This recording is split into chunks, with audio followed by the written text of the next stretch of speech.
All right, we're going to make a fourth shape for the purpose of teaching, kind of introducing the assembly environment as well as a workaround for an Onshape issue. And so this is the shape we're going to use out of our linking cubes.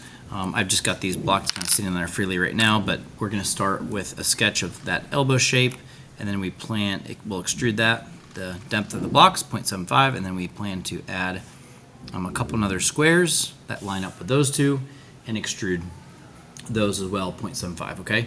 So let's jump over into Onshape and do that for you.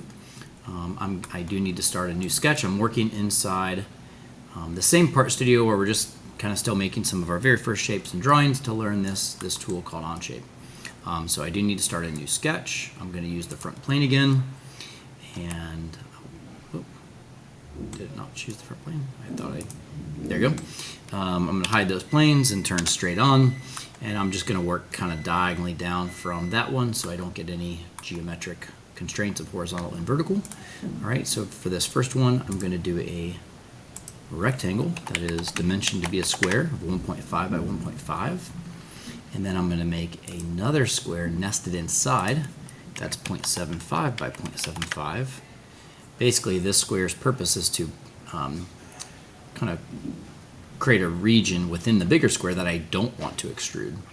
I'm going to go ahead and fix one corner, so my sketch looks fully constrained. And there you go. So I don't want to extrude a whole square because there is this area that I don't. So that's actually to show don't extrude it. It makes this a separate zone. All right, so we will accept. I will extrude that area, 0.75, the distance of those blocks. There you go. And now to add, to add this block and this block, we're going to sketch on that face, and we're going to do a square in that upper left corner, and then we're going to do a square down here kind of from that bottom right corner. They'll kind of meet in the middle. All right, so let's do a sketch on this face. I'm going to do a square from here to here. I don't have to dimension it. I'm using coincident constraints of corners that already exist. So that's it. Ignore that it's prompting for a dimension. You don't need it. Don't want it. Onshape gets mad when you type it in because it's already fully constrained. I hit escape to turn that tool off. There you go. I accept the sketch. So that's a really simple sketch. And I'm going to turn on extrude. And I'm going to click on both of those, make it 0.75, and oh no, something's happening, right? It turned red. All right. It doesn't let me do this. I want you to understand the why. I'm about to show you kind of the why. What I'm showing is the why. Might look like a fix, but it's not going to be my fix. It's just going to be helping illustrate the why. So it doesn't want to let me extrude this. Okay, why? Let me pop into my sketch.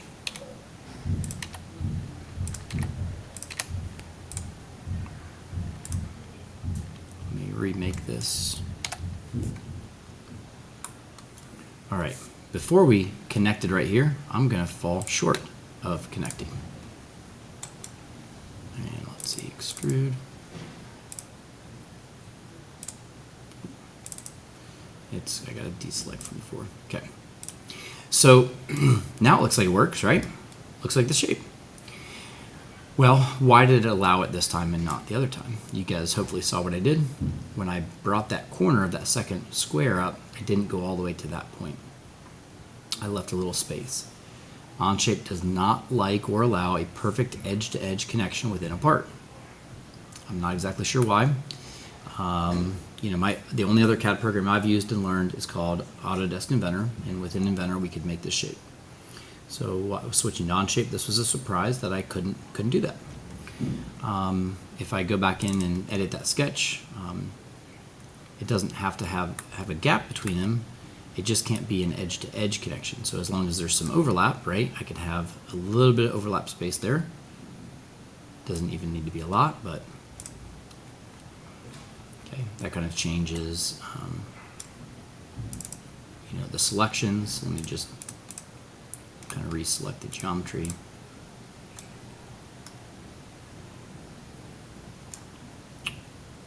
Is it going our way? Maybe I've got it so solid. Maybe Maybe I've got it so close. Usually it's, maybe I zoomed in so much it's even still mad at that. Let me spread that out just a little bit more. There you go, that did it. Okay, so it needs some amount of area, and you can just zoom in so far. So it needs some amount of little area to connect, okay? Now from a distance, right, it looks pretty much like the shape I wanted. So you may think, why is that not our fix? Well, I mean, maybe you could let that be your fix in the real world if you really didn't need like super high accuracy, precision, and you say good enough. But what if we want to compromise 0 for our geometry? Then that's just not going to work, right? The distance from edge to edge here is not 0.7500. It's right now it's 0.751009. All right, so there are things out there where we need precision down to 1,000th or 10,000th of an inch. So I just want to illustrate that, right? We don't want to compromise sometimes, and so when you don't want to compromise, we have to find a different way to do something. So we are going to, here's what we're going to do. We're going to go back into our sketch, and we're going to fix that corner to be exactly where we wanted it. So back to where you guys are, hopefully. If you follow along, you can stay right here, right where you had the error. Okay, and realize, all right, it's not doing it. So what? So if we're not going to tweak our sketches to get the overlap or get a gap, what are we going to do? So here's what we're going to do. We are going to deselect one of those squares. We're only going to extrude one of them. It's on add, so we can get one of them to add on. Even though we can't get both, let's get the one we can get, okay? I'm going to accept that. Now, the sketch that we just used, I don't know if you guys have been noticing this, but the extrusion, when you use a sketch for an extrusion, it makes that sketch become hidden.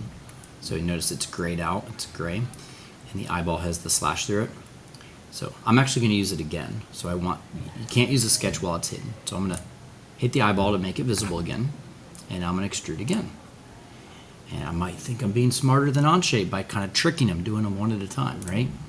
Well, it's smart enough to know what it allows and doesn't allow. So it's not going to allow it in the capacity of adding onto the shape. It's still that edge-to-edge relationship within the part. If it's trying to merge, and it's like, I'm not going to allow this. Okay, so what we're going to do is we're going to switch to new. We're going to go ahead and concede and let this be a different part. Okay, so I'm going to accept that for right now, and I'm going to rename these parts. I want to acknowledge them as the same piece to me mentally, at least. Oop, I don't know what something just happened. So I'm going to call it my fourth shape, but I'm going to put dot A. This isn't doing anything other than just for my own sanity, acknowledging that these go together. So this is my fourth shape dot B, and so that to me kind of helps me remember these are actually supposed to be the same shape. I will make that sketch hidden now. I don't need to see it. And maybe I'll make them the same color, right? Visually like the same.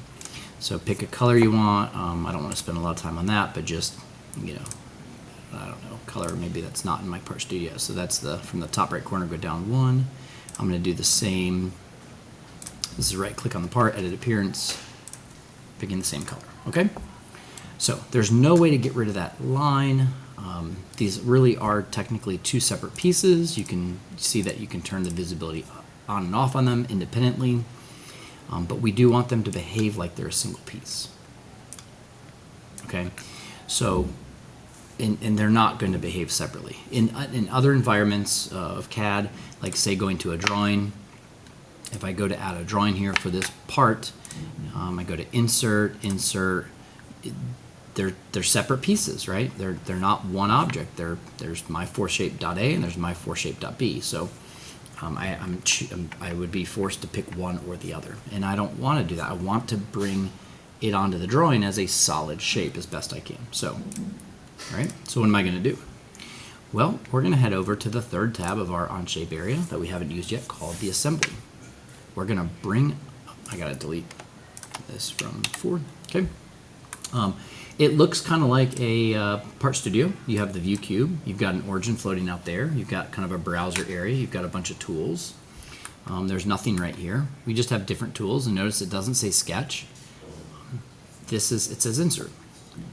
The foundation of the assembly environment is to bring pieces that you have already built into it, and then to teach them how they are supposed to connect or be positioned relative to each other. Okay, so we're going to hit Insert to bring components into this. It brings up this little Insert menu. And I'm going to choose the two parts of my fourth shape. So to choose them, I just click on them each once. So click and click. They've both been selected. You see them up here. And then over in the graphic window, I'm zoomed way out. I'm just going to get a preview if I move my mouse. And so I'll just kind of put them close to the origin. There's other things about the assembly we'll teach later, but I'm just going to place them in the assembly by clicking once. I'll accept what I did by hitting the green check. And there you go. I'm going to rotate so you can see. So they're in the assembly, but they're not one piece. They're two separate pieces. Again, I can hide the visibility of them independently, and I even want to show this in the assembly. When you just drop two pieces in like this, they have freedom to move.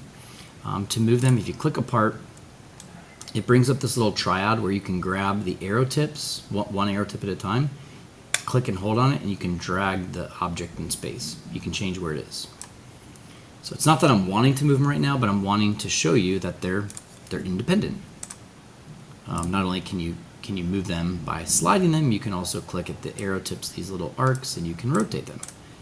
Not needed to do, right? I'm going to undo, just illustrating that they're two separate objects. What we would like to do is to actually assemble them. What does it mean to assemble them? To put them together and to teach them where they're supposed to be.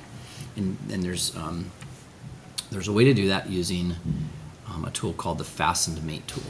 Okay, so if you find Insert and go 2 buttons over, Fastened Mate is a tool that will let you pick geometry to kind of lock these two parts together. So I'll do it once really fast and then another time kind of slow.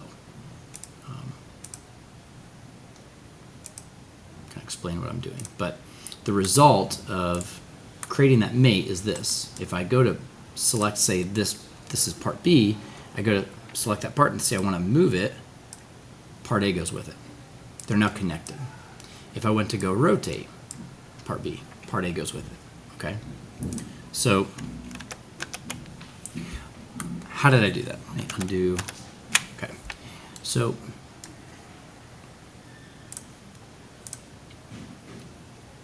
let me screenshot what we have so I can annotate a little bit.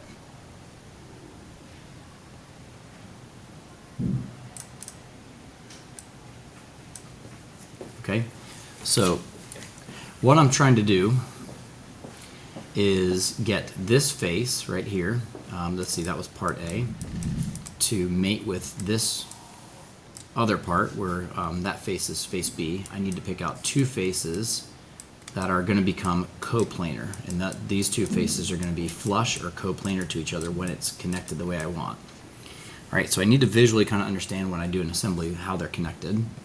I then need to not just understand faces that are coplanar, I need to figure out 2 points, kind of natural geometric points on those faces that are going to be touching. And so this top left corner of A and this top right corner of B, those are points that are going to connect, right? So what we're really going to do is we're going to pick this point, but while we pick that point, we need to pick it in the context of this face. And then we're going to pick this point over here in the context of this face. That's what I'm going to do, so I'll do it more slowly this time. And then we'll get these two pieces to connect. So watching this, I'm going to turn on remember from Insert 2 over is Fastened Mate.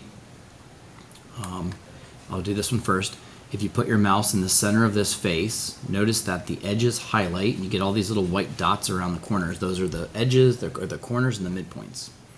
So those are kind of natural geometric points that Onshape allows you to use.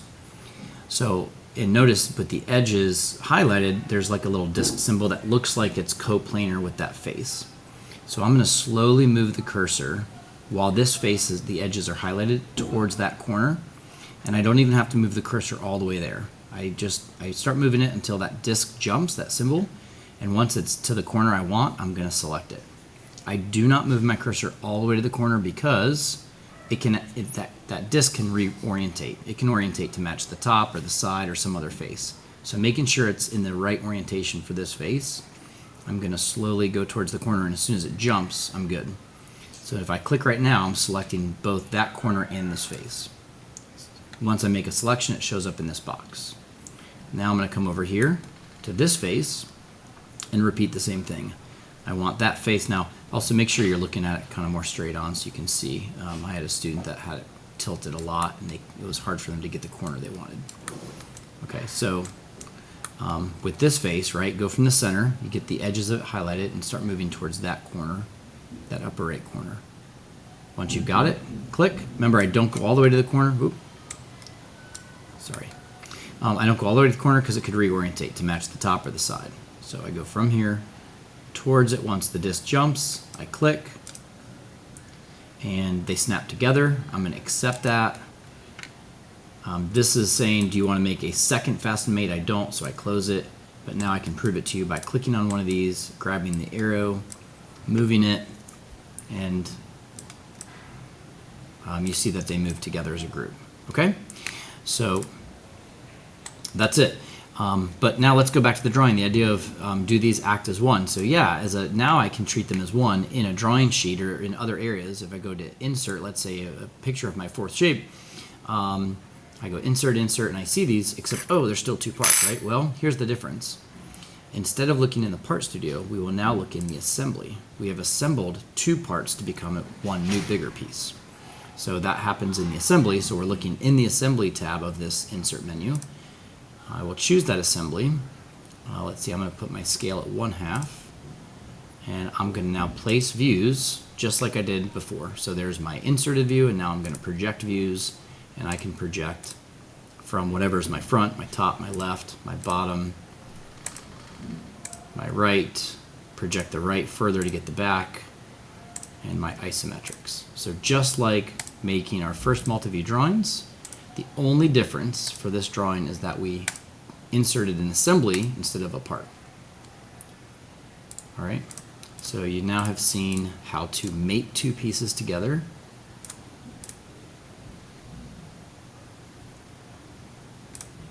And then how to bring an assembly onto a drawing sheet. So we'll just turn on hidden lines and shading, and there it is.